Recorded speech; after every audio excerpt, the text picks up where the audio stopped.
Hello and welcome.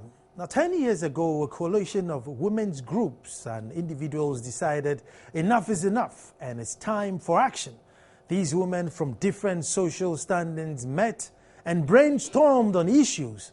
And finally, a document was launched to raise critical issues of concern to women and make demands to address problems of underrepresentation of women in politics, policy and decision-making, in public life and in general. The key areas for consideration were economic empowerment, land, rights and laws of women with special needs and sustainable development. What was the story then and what is the story now? The Women's Manifesto is our focus for conversation this evening. And on this program, I have dynamic women on the program today. Now, when I come back, I'll introduce them. My name is Nana Sakwa, and this is PM Express. You see, like rocket science, to determine how wealthy any nation is or how developed they are as individuals, you can just count how many good or positive women there are in that country. If indeed there are a lot of educated women in the country, it is almost certain that that country is advanced. So what are we waiting for? That's what we are discussing today. Now, to my extreme left is Ajua Bame, who is the deputy convener of the Women's Manifesto Coalition. And then to my immediate left, my own sister, Mercy Japing, who is the PRO for Ministry of Women and Children Social Protection. I didn't get it right. I'll get it from her. But something to do with protection of women and children. And 10 years ago, as I said, the Women's Manifesto came into being. And we're going to find out how far down the line we have come as a state in adapting it and making it a reality. Now, what's your ministry? Ministry of Gender, Children and Social Protection. So she's in the absolute right position to talk about this manifesto. Ajua, let me start with you. Sure. How bad was it for women's group to come together and say, look, enough. I mean, how bad was it? I mean, it couldn't have been that bad. It was really bad because, if you recall, before 2004, Ghana had gone through all kinds of economic policies, trying to get the economy back on track. And we realized that in all the attempts at addressing some of the issues, the concerns that women had, the issues that affected women most were never addressed. Even when it was addressed, it was not addressed the way women wanted it, or women were never consulted on those issues. So 2003, Abantu for Development actually initiated this process out of a need for women to actually table out what our needs were and what we needed government to do about it. And very often you will hear, we don't know what the women want. The women don't even know what they want. This was an opportunity for women across the country to table issues of critical concern to them, to ensure that when government was in power or came to power, they knew exactly what the women who form more than 51% of even the electorate have put them there, what they need and what they want done. So in 2004, just before the elections, this document was launched. So it gave political parties the opportunity to look at exactly what the needs of women are, what women expect in terms of ensuring their well-being. And it covered 10 different areas, like you said from the beginning. So that was really the need. And also, we realized that working as individuals or individual groups, we're not harnessing our potentials in terms of what we could achieve. If we came together as women of Ghana in this kind of way, then we could get further than we have been able to. Let me just add for those of you who said that this manifesto has won awards. The African Women Development Fund Award is won, the African Women in Development Award, the Frederick Egbert Foundation Award in Germany. So it's internationally acclaimed. So it's not just a document put together. It's been done so well and recognized internationally. So kudos to our women. Now let me come to Mercy. see, are women nitpicking and trying to find every fault? Because of course men also have their issues.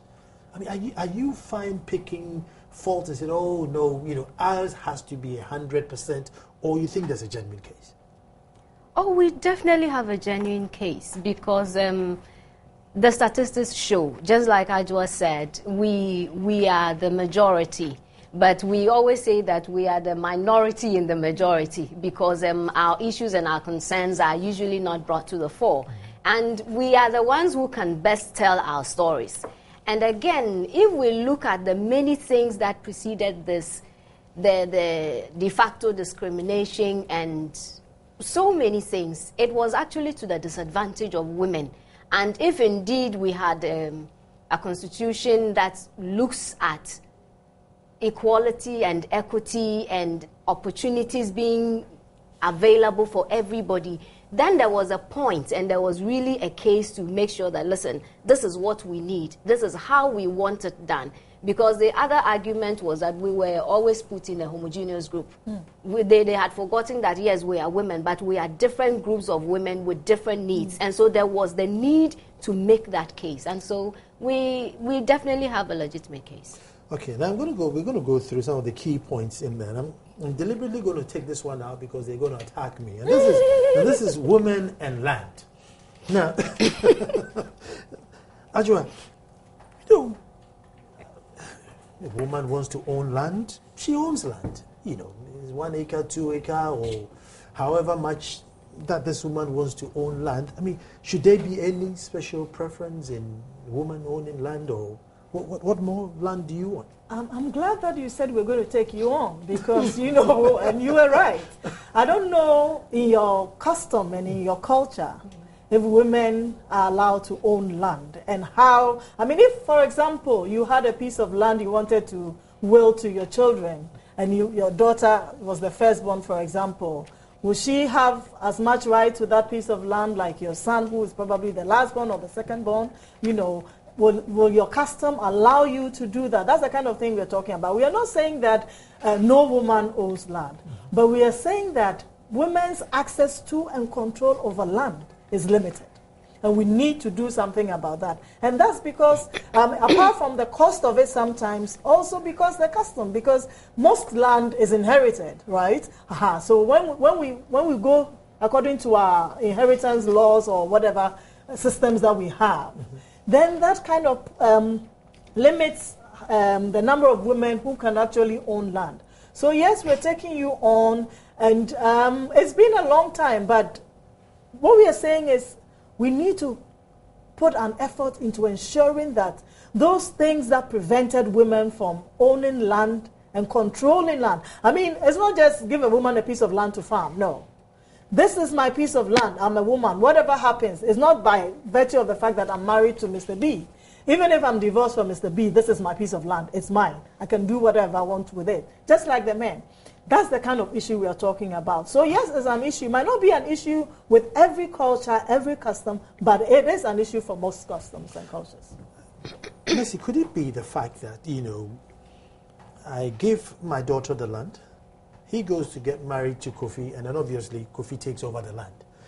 And maybe now when there are more lawyers and all, you can regulate things more, maybe now you can give it to, but when land was an issue, when they were demarcating land, it was a bit risky because as soon as you hand it over to your daughter, that's it, that's the end of the land. You're not going to see it anymore because she and then is going to hand it over to somebody else. So in order to keep it in the family, you give it to the boy. So not necessarily because you were a girl, but just by natural justice. No, precisely. That is what gives us the room to interrogate. Why should it be that if I am a daughter, my father has willed land to me, I should lose the land by virtue of my marriage to a certain man? Those are the customary practices that exist that discriminate against women. But if, for example, if I were a boy or a man and my father gave me that land, if I went to marry, I would still hold on to that property because it is mine. So those underpinning issues are the things that we were questioning. And I think that for some time now, there has been some progress, but it still is an issue. And that is why we need to make cases, and some of these things happen in spite of the existence of laws, and that is why we will take you on. It comes back to traditional and customary practices, which are discriminatory against women. Now, let me add on the land issue.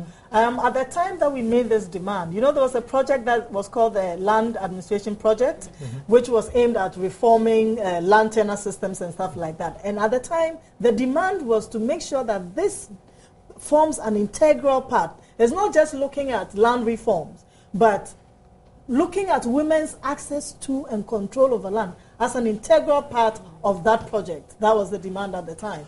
And I don't know. One more before I move on from land is, you don't find, I don't know, but you don't find women who are hungry for land that you're talking about, like 1,000 acres and 2,000 acres. I hardly come across women who are that hungry for that size of land. You tend to find boys who are more hungry for that size of land. Okay. On one count, I will agree. And I'm not too comfortable with the word hungry. That sounds like greed. Okay. But it depends on what that woman is using the land for. And there's a way in which there's a policy of life where you pick your battles. When you know that you stand 10% chance of winning that battle, you'd rather not. When you know you stand 70% chance of winning that, you put your energies there. So if my custom does not allow me to own land, why will I be hungry for that much land? I mean, it will be, what do you call it, in futility, you understand? I guess when we talk about access to land and control over land, that's why there needs to be a policy, because land is expensive. And when we are talking about economic power, in general, men have more economic power than women.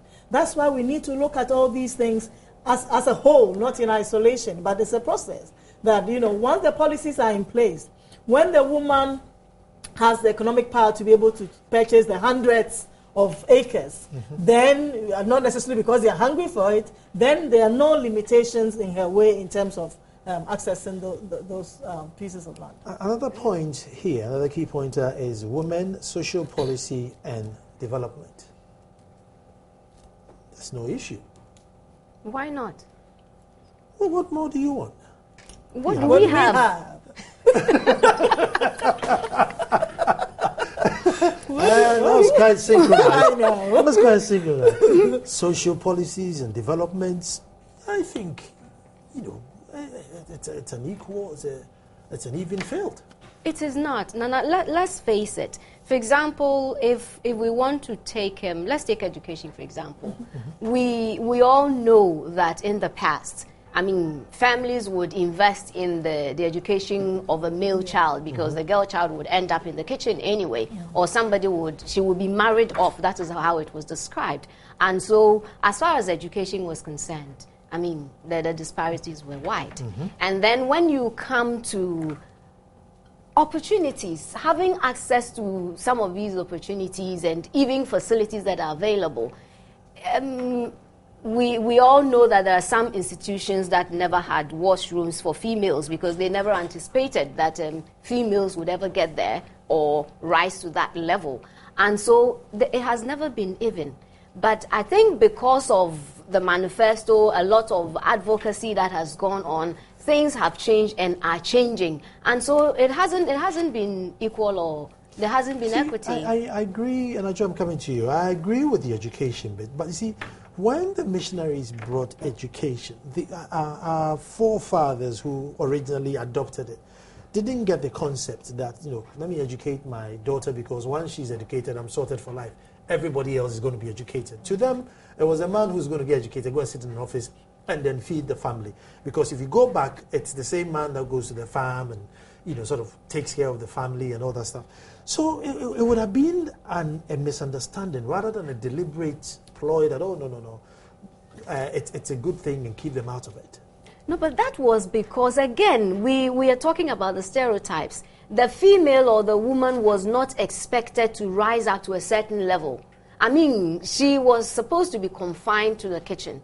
If she came out in the community, then they were Of course, experts are just organizing a few things within the community. But beyond that, you weren't seen as anybody who really had the skill, the capacity, ability, let alone for it to be developed. So really, I mean, you are even privileged to be allowed to come into public to say a word or two.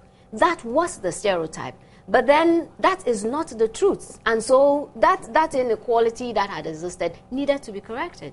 This stereotype thing, didn't it come with the colonization? Because our forefathers used to revere women, and hold women in very high esteem until we adopted the Western's, life, and the Mrs. business came in, and then the housewife business came in. But prior to that, we treated women very high. And indeed, within my province, the Queen Mother is the only one that can reprimand me in public, and I can't say anything, So that's... Well, to an extent, I agree. But again, we copy the good things from outside without even interrogating how these things happen. So I think that there's something good about blending things. Pick the good of your culture, add it to the good of somebody else's culture, and you have a whole, But even talking about education, I mean, one time somebody said we are promoting girl education, we are discriminating against boys. But we are saying no.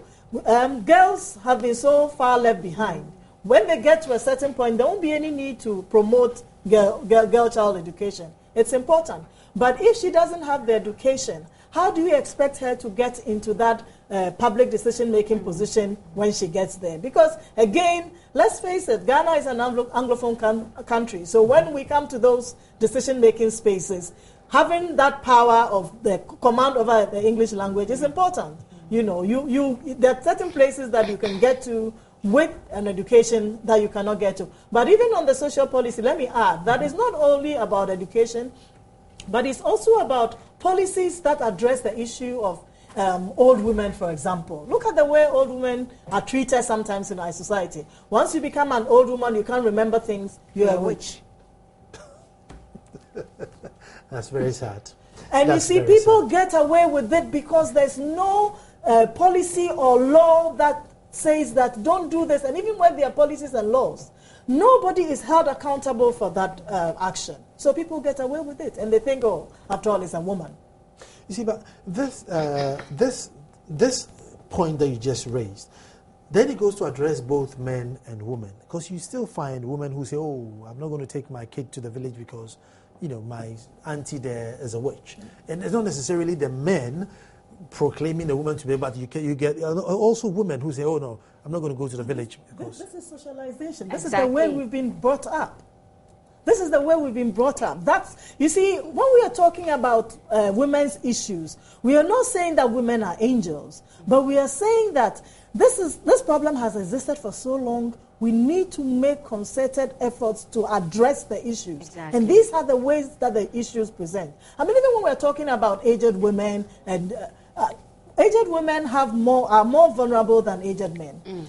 Women with disabilities are more vulnerable than even women with abilities, other faculties. There are different issues, but we are saying that address these issues that will look at the special groups. Like she said earlier, we are all women, but we are women with various needs. I mean, it's not a one-size-fits-all kind of thing.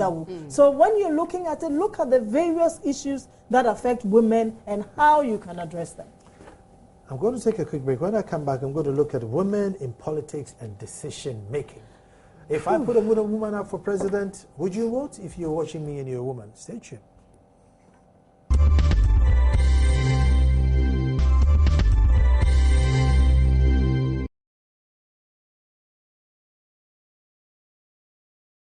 "10 years of the Women's Manifesto," and that's what we are discussing to see how fast we can move even forward than what we've done today. And just before we went on the break, I just wanted to find out women in politics and decision making, and that is a very, very controversial area. Do women even want to be in there, or it's just you fighting because you probably, cooking a dish for somebody who doesn't want to eat it just because I make a good jollof, but they want to eat banku? No. I mean, do women want to be in politics and decision making? Yes, certainly they want to, but there are lots of things that hold them back. And one of it is the fact that in some communities here in Ghana, if you want, not only politics, if you want to be in any public sphere, you need permission. Your family or your husband or your partner has to agree and allow you to, as it were, venture into that public sphere. There are a lot of women who are there, they are capable, but sometimes they do not have that support because it is not a woman's terrain, it's not a woman's world. That is how it is looked at. And then again, now more than ever, it has become an issue of money. You need to spend a lot to get people to understand why you have to be there and what you were doing. And a lot of women would want to put their monies in other things rather than that. But the women want to be in decision-making positions and other things because they have a lot to contribute. So it's not somebody out there making noise for them, but they do have that genuine interest to contribute. If we were married, I would still come to you and say, look, I want to stand for MP for this area or assemblyman for this area. And you know what will happen? She'll quickly support you. But if it was the other way, she came to you, you probably start thinking, but Ajwa, who is going to take care of the children when they come back to school? And you know, because of my role as a chief, you know, I have to travel every time. You find every excuse. And very often, Ajwa will feel so guilty, she'll just give up. But you see, apart from even the women wanting to be in those positions, Ghana is part of the global world. And Ghana is really quick to sign up to conventions and protocols and everything. We have an obligation as a state to ensure that we promote women's participation in politics and public decision making, period. So even apart from the, I think it's the government's, responsibility to encourage or to whip up the interest of women in taking those positions. But quite apart from that, you know, if you look at the trends of women who are actually putting up themselves for positions since 2004, it's always gone up because we are beginning to understand the role that we also need to play. We're talking about problems that have existed. We know that we are part of the solution. So if we stay away, how do we get the solution? So yes, women are putting themselves up. Before we went on the break, you asked an interesting question. If a woman became president, would you out there vote for her? And this is where we need to start rethinking what we have learned. Because, you know, if a woman puts herself up, what are we normally looking at? Is she married? Will she have a husband? Will she be, you know, different things. Nobody asks the man those questions, you know, whether you're married, how many wives you have, whether you're divorced. None of those things. But when a woman puts herself up, it's a big issue. As a nation, we need to start thinking differently. When a woman puts herself up, and let me tell you, it's not an easy thing for women to put themselves up because of the way politics has been built. I mean, you know, once the woman comes up, she knows that she's opening her life to the public. And she doesn't have that much of a defense against anything except that she's strong-willed. The men can always hide behind things. I mean, boys, you know, green bottles, those things.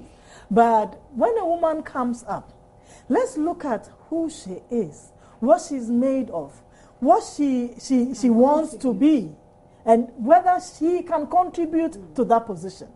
And not look at whether she's divorced, whether she has children. No, those things, we trivialize the issues. And that's what makes politics unattractive for the women. But you see, on the flip side, when the men have gotten themselves into those positions that they want to be voted for, who are the ones who go on the campaign trails? Who are the ones who are singing and are dancing? Is that all we're good for? No. And so even for us as women, we need to start rethinking what we can do. Because there's nothing that you cannot do if you put your mind to it. We need to put our minds to it. Assess yourself, you know that. And like you say, I mean, if I stood for president, you have to vote for me. I don't have a choice. You don't have a choice. I don't have a choice. You got my vote.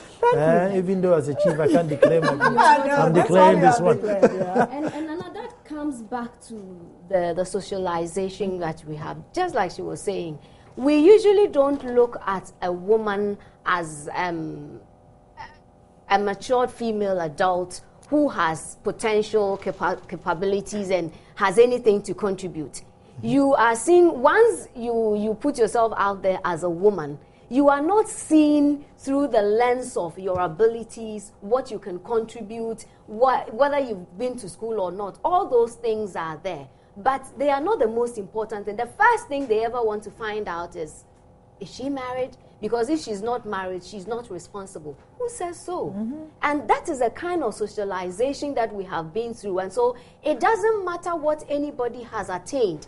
If you are not married or you do not have children, you are seen as falling short of something, and therefore you cannot contribute. And that is a major setback, because there are a lot of women who may not have married, who may not have biological children, who are very, very responsible and who are capable of doing so many things.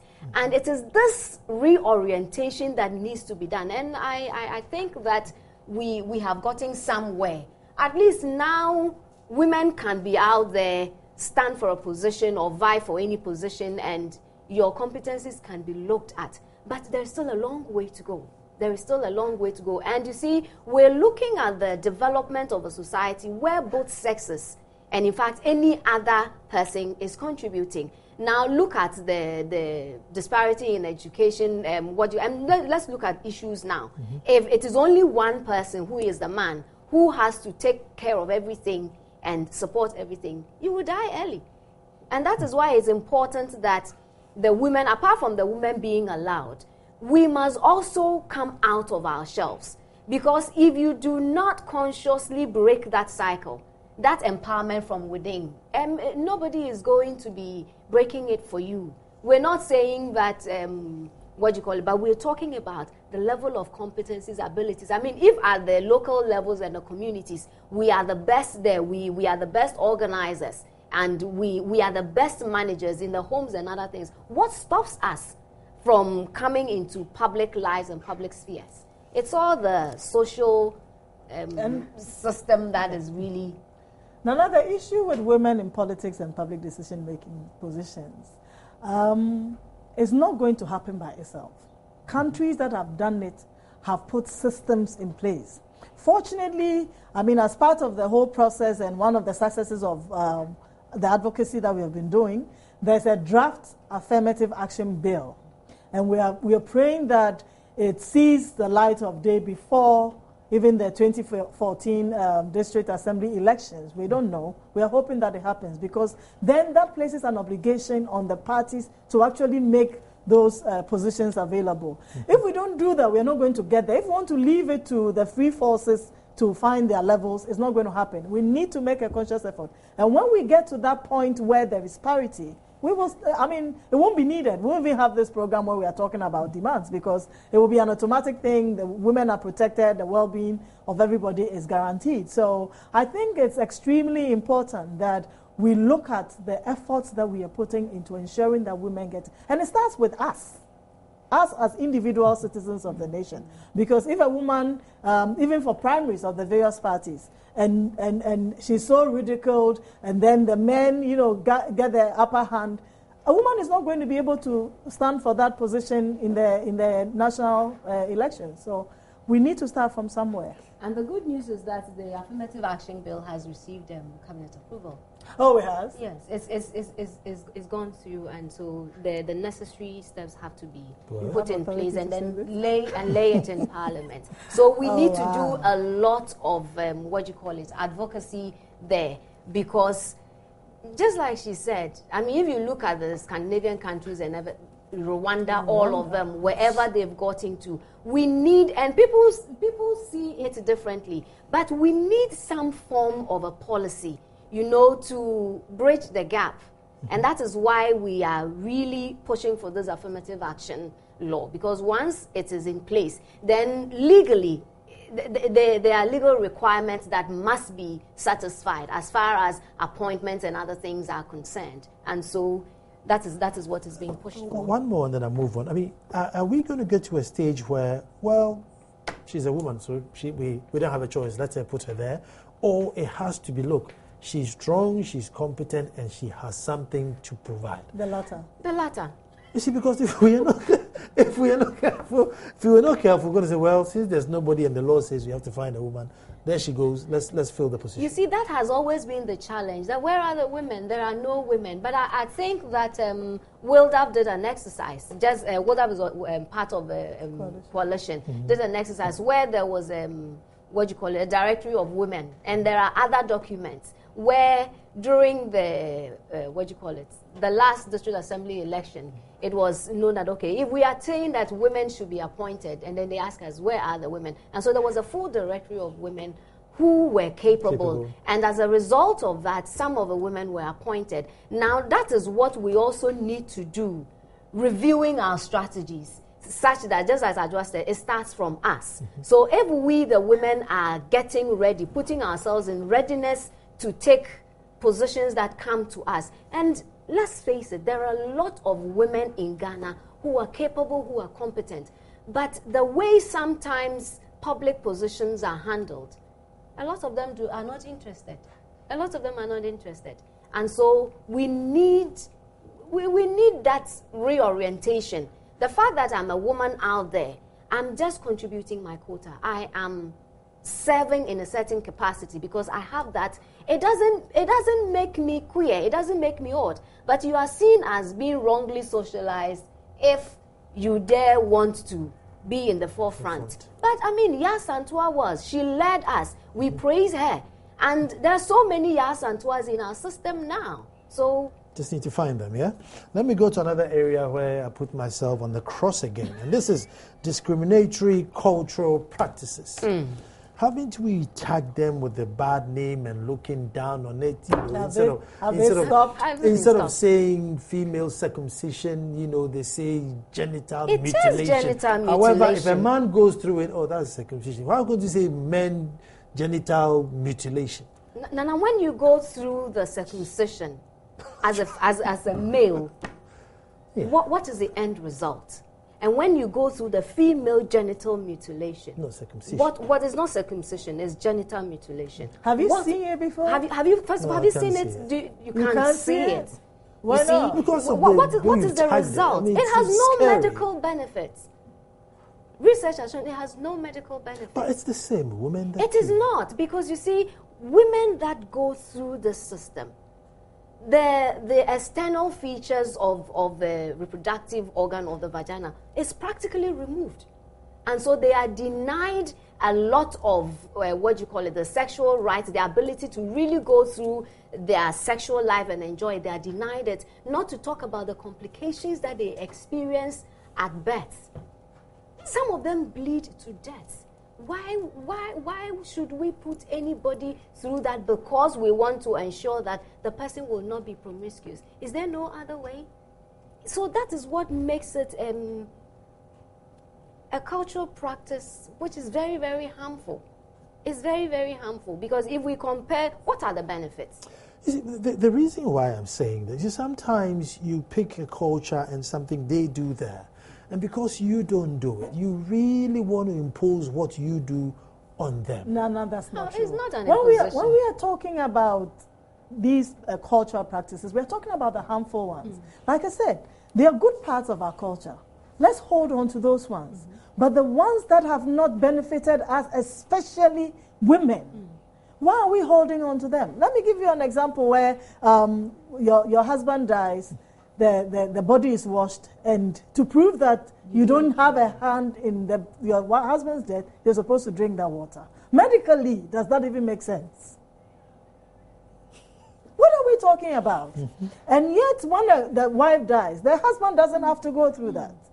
You know, the husband dies and she has to be in the room for how many? I mean, not too long ago, we saw this, about women who had been kept in some room for so many years because their husband had died, and you know, all these ridiculous things, and you're sitting there and you're looking, is this Ghana? Today's Ghana? What are we deriving from those things? Why are we holding on to those things just because it doesn't affect us personally or directly? We are saying that every nation wants to develop. We want to move forward. We want to better the lives of our people. And if there are practices, no matter how cultural or how religious they are, if there are practices that are harmful to over 51% of the population of any nation, You need to do something about it. And very often, people get away with it because there are no sanctions for perpetrators. And it's important. We need to look at those things. We need to keep on to the good parts of culture, but do away with the bad ones, because it doesn't benefit anybody. And nobody loses anything, really. I mean, if I confess to killing my husband, does that bring him back? Or if I drank that water to prove that I didn't kill him, that doesn't bring him back. What disease have I picked for myself? That's a dead body. And even live, like those of us living, water that we wash our bodies with is waste. So why will I even go drinking it? There's also this practice where when a man dies, depending on which jurisdiction or which customary practice or culture, the woman is inherited by the brother. Yeah. And there are situations where usually this man who is supposed to inherit this widow already has more than a wife. And most of the time, he can't even fend for the children. So why put me in that position where I am inherited? Because the system sees me as a property. You see, but I am not a property. I am a full-fledged human being who has abilities, who has certain rights that must be allowed to be developed so that I can be of use to myself, my community, and the entire world. So if I am inherited by this man who is my late husband's brother, he can't fend for me, he can't fend for the children. What is the economic benefit? But yet it's a cultural practice. We have to hold on to it.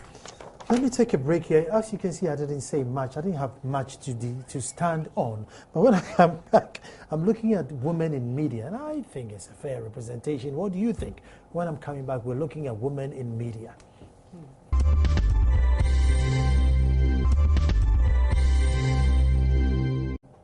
10 years of Women's Manifesto for Ghana. And I am talking to Ajua Bame, who is a deputy convener of the Women's Manifesto. I'm also talking to a coalition. And I'm talking to Mercy Japing, who is a communication advisor for the Ministry of Gender, Children and Social Protection. And just before we went on the break, I've seen here women in media. And we have enough representation of women in the media. I wouldn't see, I think it was a fair playing field as well. Well, I'm quite surprised to hear you say that, but I'm not sure if you have... We sat here in multimedia, yeah. So I'm sure you want to use this as an example. Yeah. Go on. I don't know how, women how many women you have in your setup as compared to men. But more importantly, what roles do these women play in your setup? Emma Warrington runs the whole news channel. Yes, that's one. And there are other women in other departments. Okay, HR so if we took the executive committee of multimedia, for example. Producer Shat, what do you say, 80% women? 80% women? Everybody should clap the Joy Newsroom has got 80% women. Okay, no, I'm talking about, that's a newsroom. And you see, you know why the newsroom has 80% women? Because women go out there and they get the information. And news is information. And news is what makes the organization thrive. So yes, women can get the information that they need. So you put the women there. But beyond the women bringing the information, who actually decides what goes on air, who approves what goes on air and what doesn't? Martha. Well, that's fine. That's a good thing. But I'm talking about if it came to deciding the welfare of multimedia, for example, how many people will be sitting at the table, whether it's round, square, or rectangle, whatever. How many people will be sitting at that table and how many women will be at that table? But for us, as the Women's Manifesto Coalition, what is critical for us, especially in this year, is the Freedom of Information Bill. And we are demanding, in no uncertain words, that this government makes every effort to ensure that that bill becomes law. Because it's important. I mean, a lot of work has been done on it in terms of advocacy. So I don't know at what level it is now, but whatever level, wherever it is, if it's sitting on somebody's table and the person needs to move it to where the next step, the person should do so and do so with alacrity now. That's what we're asking. We're talking about women in media. Media, like we have always said, is the fourth arm of government. And if we're talking about governance and democracy and stuff like that, then we expect that women will play critical roles as far as the media is concerned. So those are the things that we are talking about. I mean, I'm glad that multimedia is putting women in these sensitive positions, and I'm hoping that other media houses will do the same. Yes. No, but Nana, to add to that, she was asking certain critical questions. You can have about how many women there, but what is their representation? What is their participation as far as decision-making is concerned? What are the benefits that they have?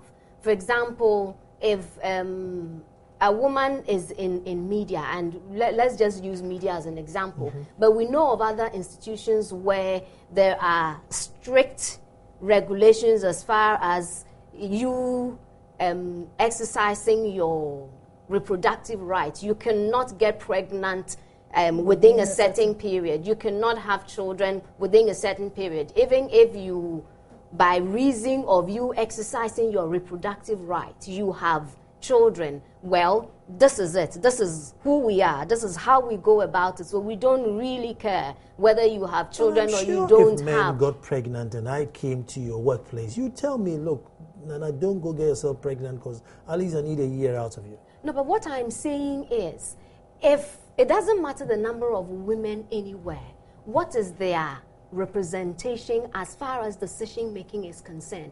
These are the nitty-gritties that we're talking about. Now, I would have to commend you if you had that number of women as part of decision making and other things. These are the critical things we're looking at, because we know of certain institutions where once you get into that situation or that condition, you are kicked out. I must say, for Joy News, I think the top 4 are all women, actually. Wow, good. Yeah, so the top 4 are all and women. again, it's just like men having the argument that the then speaker was a woman, the chief justice is a woman. What else do the women in this country want? These are very significant positions. But, hey, how many women are in Ghana? So if we have one woman who is a chief justice, well and good. We're saying that there are other women who can occupy other positions. And coming to the right to the information bill, I think that as we work at it, we should have a lot of sensitization and education, because it's not just giving information. For example, I'm a media person. I want to do a particular story, provide me with the information. If you take time to study what is there, there's a lot, and we need to have that understanding. We need to have that understanding and then to push for it. It's just like the domestic violence bill before it became law. Because it was called Domestic Violence Act, everybody said, oh, this is a women's law, so we are really not interested. And they still call it a women's law. But if we take time to look at it, it's not just a women's law. It is a law that is in place to ensure that there is no violence within our settings. In our lives. Let me divert this conversation a bit. And I said that to Ajua, that I think, I'm of strong conviction that, women were naturally made more powerful than men. But because we've given the kitchen a bad name or the home a bad name, you are desperate to come to where we are. Because as far as a spiritual being is concerned, you are more spiritual, tolerant, and powerful than males are. But now women want to go into the boxing ring. I want to wrestle. I thought that was a lower step from where naturally you would have been. Are you taking your eyes off the ball of your gift God gave you? What is the gift that God gave us? The power to rule the world. In the beginning, when kings and presidents come from kitchens. In the beginning, when God made Adam, the Bible tells us that He made Eve as a helpmate, which means that Adam is doing something and Eve is helping. All we are saying is, whatever the man can do, the woman should be able to do that. That's what this whole gender equality, equity, parity, and everything is about. We are not saying that just because there is provision for that, every woman will want to be president. What we are saying is, there should not be anything that stops me from being president as a woman if I want to be. And when I say anything, I'm not just talking about law. I'm talking about the socialization that we have so entrenched ourselves in. I should not be looked at, like you're saying, bringing myself out of the kitchen and, wanting to be in the boxing ring. I mean, what does it take to be in the boxing ring? Okay? I mean, if you're punching yourselves to death, right? And it's fun. I mean, you're having fun doing that. I think women naturally are very, very good influencers and advisors. Women are, most kings, most dictators will come back home and go and talk to their wives. Look, this is where I am. Do you think I should move forward? Do you think I should stay? So why can't the woman be there to Why? take those decisions? Naturally, you were stronger than that. You are stronger in the tactic rather than the physical. So let me decide that I have these options. Let me take the decision. Leave that to me to say that, yes, I have these options. This is what I want to do. This is what I don't want to do.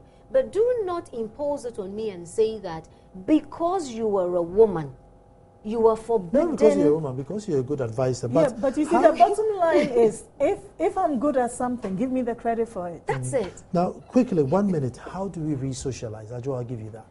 I believe that we need to start with ourselves, with our homes, the way we bring up our male children, the way we bring up our female children, and even ourselves, the way we treat our husbands, the way we treat ourselves, the way we treat our house, everything. We need to look at everybody's potential and what they can bring to the table and actually start working at it from there. Because you see, when the children, I mean, some people say our time is gone. And it's difficult for us to change. But if we train our children to see their sisters, the boys to see their sisters as co-equals, and that's an interesting one in this time of the year. If they see them as co-equals in terms of contribution to the family, then we won't have these issues that we are talking about. Thank because you we move very much, and I'm tempted to say chia, but I know. I'm tempted to say chia, but it's been an insightful conversation. I believe you guys, it has to come to pass, because for the nation to become a developed nation, as we keep going on and on and on, the women within the nation has to develop, because they're going to give birth to you and I, and in turn pass over the development to us. So I am who I am because my mother was somehow developed. So thank you for watching, and as I say, we'll be back tomorrow to do it all over again.